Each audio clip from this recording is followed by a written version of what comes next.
Hello, welcome back. ഇന്ന് ഞാൻ easy ആയിട്ട് പെട്ടെന്ന് ഉണ്ടാക്കാൻ പറ്റിയ ഒരു ബീഫ് ബിരിയാണിയുടെ റെസിപ്പി ആയിട്ടാണ് വന്നിട്ടുള്ളത്. നല്ല ടേസ്റ്റി ആയിട്ട് അടിപൊളിയായിട്ടുള്ള നല്ലൊരു ബിരിയാണിയാണ്. അപ്പോൾ എല്ലാവരും ഒന്ന് ട്രൈ ചെയ്ത് നോക്കുക.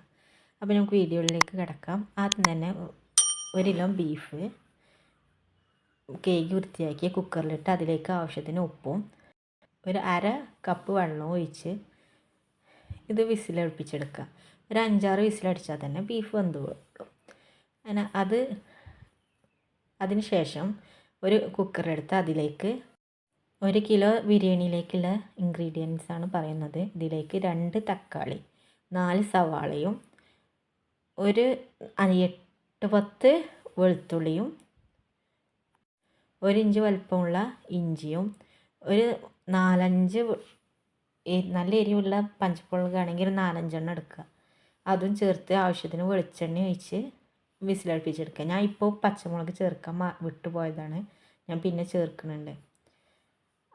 ഒരു വിസിലടിച്ചാൽ മതി. അങ്ങനെ അതിന് ശേഷം അത് വന്നതിന് ശേഷം ഞാനൊരു പാത്രം അടുപ്പ് വെച്ച് അതിലാണ് നമ്മൾ ബിരിയാണി ദമ്മിടണ ആ പാത്രം വെച്ചിട്ട് അതിലേക്ക് ഒരു 4-5 ടേബിൾ സ്പൂണോളം വെളിച്ചെണ്ണ ചേർത്തിട്ടുണ്ട്. ഇതിലേക്ക് കറിവേപ്പിലയും 1 ടീസ്പൂണോളം ഗരം മസാലയും ചേർത്ത് അത് വാടി വരുമ്പോൾ ഇതിലേക്ക് നമ്മൾ വേവിച്ച് വെച്ച ഉള്ളിയും ഇതും ചേർത്തിട്ട് നന്നായി ഇളക്കി അതിൽ വെള്ളമൊക്കെ വറ്റിച്ചെടുക്കുക. ഒരു വാട്ടിയ മാതിരി ആവാൻ വേണ്ടിയിട്ടാണ്. നന്നായി മിക്സ് ചെയ്തെടുക്കുക. അതിന് ശേഷം ഒരു ടീസ്പൂണോളം കുരുമുളക് പൊടിയും ചേർത്ത്, ഞാൻ മുളക് ഇപ്പോഴാണ് ചേർത്ത് കൊടുത്തത്, അപ്പോൾ വിട്ടുപോയതാണ്. ഇനി ഇത് നന്നായി ഇളക്കി യോജിപ്പിച്ച് വഴറ്റിയെടുക്കുക. ഇതിലേക്ക് നമ്മൾ വേവിച്ച് വെച്ച ബീഫ് ഇട്ട് കൊടുക്കുക. ബീഫിൽ വെള്ളം ഉണ്ടെങ്കിൽ അത് ഊറ്റിയെടുത്തിട്ട് ബീഫ് ഇതിലേക്ക് ഇട്ട് കൊടുത്താൽ മതി. വേണമെങ്കിൽ ബീഫിൻ്റെ കുറച്ച് വെള്ളം വേണമെങ്കിൽ ഇതിലേക്ക് ഒഴിച്ച് കൊടുക്കുക. ബാക്കി വെള്ളം നമുക്ക് ചോറ് വെക്കുമ്പോൾ അതിലേക്ക് ചേർത്ത് കൊടുക്കാനാണ്. ഇതിലേക്ക് ഒരു 1/4 കപ്പ് തൈരും ഒരു പിടി മല്ലിയിലയും പുതിന ഇലയും ചേർത്ത് അതവിടെ മാറ്റി വെക്കുക. ഇനി നമുക്ക് നെയ്ച്ചോറ് ഉണ്ടാക്കി തുടങ്ങാം. ഒരു 2 ടീസ്പൂണോളം നെയ്യും ഒരു 4-5-6 ടേബിൾ സ്പൂണ് വെളിച്ചെണ്ണയും ചേർത്ത് ഇതിലേക്ക് ഒരു സവാള ചെറുതായി അരിഞ്ഞതും ചേർത്ത് മൂപ്പിച്ചെടുക്കുക. ഇത് നമ്മൾ ഫ്രൈ ചെയ്തെടുക്കണം, ഈ ഉള്ളി. അങ്ങനെ ഇതൊക്കെ നന്നായി ഫ്രൈ ചെയ്തിട്ട് ഇത് കോരി വെക്കുക. എന്നിട്ട് ഇതിലേക്ക് തന്നെ അണ്ടിപ്പരിപ്പ് മുന്തിരിയും ഫ്രൈ ചെയ്യാൻ വേണ്ടി ഇടുക. ഇനി ഇതിൽ കുറച്ച് കറിവേപ്പിലയും കൂടി ഇതിൽ തന്നെ ഇട്ട് ഫ്രൈ ചെയ്ത് മാറ്റി വെക്കുക കേട്ടോ.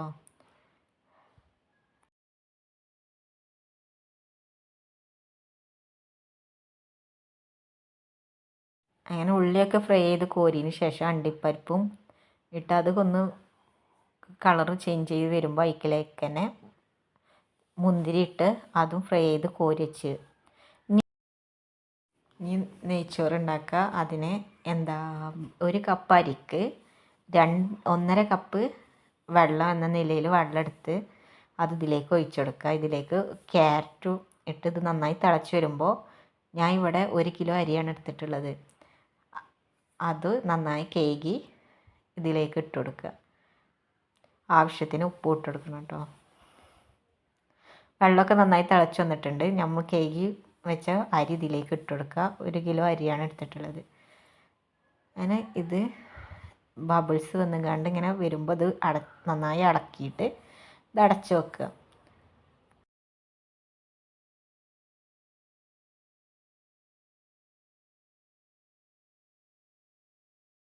അങ്ങനെ ചോറ് ഇടയ്ക്ക് ഇങ്ങനെ ഒന്ന് ഇളക്കി മറിച്ചിട്ട് കണ്ട് വീണ്ടും അടച്ച്. അങ്ങനെ ചോറൊക്കെ നന്നായി വെന്ത് വന്നിട്ടുണ്ട്. ഇനി മസാലയിലേക്ക് ഈ ചോറിട്ട് നമുക്ക് ദം ചെയ്തെടുക്കാം. അങ്ങനെ ഒരു ലെയർ ചോറ് ഇട്ട് കൊടുത്തിട്ട് ഇതിൻ്റെ മേലേക്ക് നമ്മൾ ഫ്രൈ ചെയ്ത ഉള്ളിയും ഒക്കെ ചേർത്ത് കൊടുക്കുക കേട്ടോ. മല്ലിയിലയും ചേർത്ത് കൊടുക്കുക. പിന്നെ നമുക്ക് പാലിൽ കുറച്ച് മഞ്ഞൾപ്പൊടി കലക്കിയിട്ട് അതും ഇതിൻ്റെ മേലെ ഒഴിച്ച് കൊടുക്കുക. നെയ്യും ഇട്ട് കൊടുക്കുക കേട്ടോ. കുറച്ച് ഗരം മസാല കൂടി ഇതിൻ്റെ മേലൊന്ന് വിതറി കൊടുക്കുക. എന്നിട്ട് അടുത്ത ലെയറും ഇതേപോലെ തന്നെ ചെയ്യാം. അതിൻ്റെ മേലേക്ക് വീണ്ടും അടുത്ത ലെയർ ഇട്ട് കൊടുക്കുക.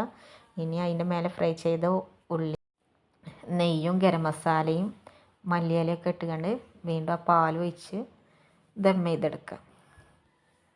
അങ്ങനെ നമ്മളെ ബിരിയാണി ഇവിടെ റെഡി ആയിക്കണ്. ഇനി ഇത് അടച്ച് വെച്ച് ലോ ഫ്ലെയിമിൽ ഒരു 10-15 മിനിറ്റ് വെച്ച് കൊടുക്കുക.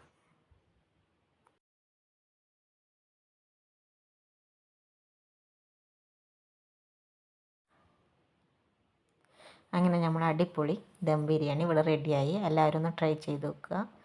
ഇങ്ങനെ മിക്സ് ചെയ്ത് നമുക്ക് ചോറ് വിളമ്പാം. അപ്പോൾ എല്ലാവരും ട്രൈ ചെയ്തിട്ട് ഫീഡ്ബാക്ക് പറയാൻ മറക്കരുത്. വീഡിയോ ഇഷ്ടപ്പെട്ടാൽ ലൈക്ക് ചെയ്യാനും സബ്സ്ക്രൈബ് ചെയ്യാത്തവർ സബ്സ്ക്രൈബ് ചെയ്ത് സപ്പോർട്ട് ചെയ്യാനും മറക്കരുത് കേട്ടോ. അപ്പോൾ നമുക്ക് അടുത്ത വീഡിയോ കാണാം. Thank you for watching.